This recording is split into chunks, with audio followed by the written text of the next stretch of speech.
Okay, this is quadruped hip extension. So we're going to get onto our hands and knees. This is called a quadruped position, making sure that our hands and our wrists are directly below our shoulders. Our knees are directly below our hips. We want a nice straight line. Then what we're going to do is pull our belly button in to give our spine some support. We're making sure that we're keeping a neutral spine. We're going to push one leg back into a straight position.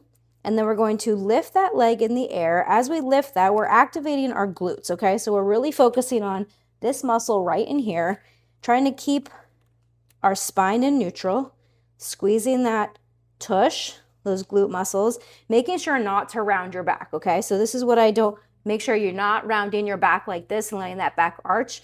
We want to make sure we're keeping that neutral spine. We're lifting and lowering, nice and slow, easy, and controlled. Now, if you have pain in your wrists and you're having a hard time maintaining this position, you can always do it on your elbows, okay? So on your elbows, it would basically look like this. You're going to make sure, again, you're maintaining that neutral spine. You're just going to lift and lower, keeping your elbows on the floor. Again, you're just making sure that we're focusing in on that muscle. You're still going to get a great contraction in your glutes, even if you're not all the way on your hands and knees. If you have sensitive knees, you can put a cushion or a pillow under your knees, and that should help you as well. And then when we're done, we can bring that knee right back underneath us. And I like to just kind of stretch back into a child's pose, just to kind of let my lower back, and just in case we got a little bit of tightness in that lower back while we did that exercise, we can kind of just let that loosen up. We can come back up.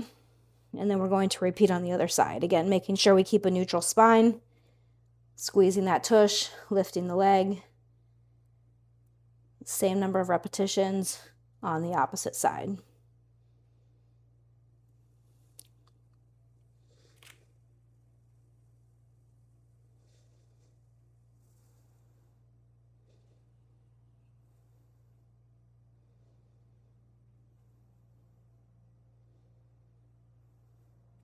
And again, we'll bring that knee right back underneath us. Stretch back into child's pose just to get a nice little stretch in the lower back. And that is your quadruped hip extension.